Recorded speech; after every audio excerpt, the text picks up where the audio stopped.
તો પંચમહાલના ગોધરા તાલુકાના ગામોમાં પાણી પુરવઠા વિભાગની ઘોર બેદરકારી સામે આવી છે।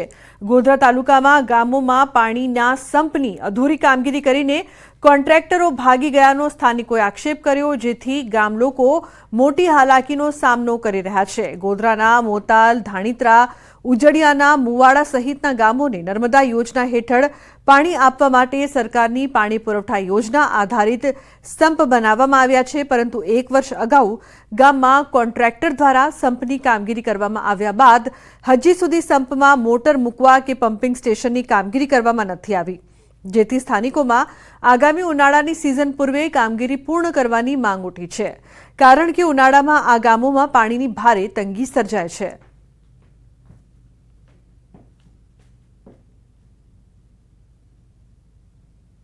આપણે જે જગ્યાએ ઊભા છે પાછળ જે સંપ બનેલો છે ગઈ સાલ પાણી પુરવઠાએ કોન્ટ્રાક્ટર દ્વારા બનાવવામાં આવેલો છે, પરંતુ અત્યાર સુધી એની બાજુમાં કોઈ પંપ રૂમ અથવા તો મોટરો મૂકવામાં આવી નથી। તેમજ જે નર્મદાનું પાણી અહીંયા આપવાના અમને વાયદા કરી અને આ પંપ રૂમને પાઇપલાઇન કરવામાં આવી છે એ હજુ સુધી ચાલુ કરવામાં નથી આવી। અમારા ગામનું નામ છે પતાકાકાના મુવાડા, ઉજણિયા મુવાડા અમારે પંચાયત લાગે। ઉનાળામાં અમારે પાણીની બહુ તકલીફ પડે છે, કારણ કે ઢોર પશુ દૂધના ઢોર રાખીએ છીએ, એટલે પાણીની ઉનાળામાં બહુ તકલીફ પડે છે। ગઈ સાલનું આ સંપનું કામ ચાલતેલું પણ અધૂરું મૂકીને જતા રહ્યા છે। અમે જાણીએ ગઈ સાલે પાણી મળશે, પણ આ ગયા વર્ષના અધૂરું મૂકીને જતા રહ્યા તો અમારે તો પાણી માટે બહુ તકલીફ પડે છે ને આ ઉનાળો આવવાનો છે। નળ સે જલ યોજના અંતર્ગત પાઇપલાઇન નાખી દીધી, નળ નાખી દીધા, પણ અમારા ગામની અંદર પાણી પીવા માટેનો સંપ બનાવવામાં આવે તેમાં કોઈ નિષ્કાળજીના કારણે કોઈ પણ જાતનો સંપમાં કામ કરેલ નથી અને અધૂરો કોન્ટ્રાક્ટ અને પાણી પુરવઠા વાળા મિલી ભગતના કારણે અધૂરો સંપ મૂકી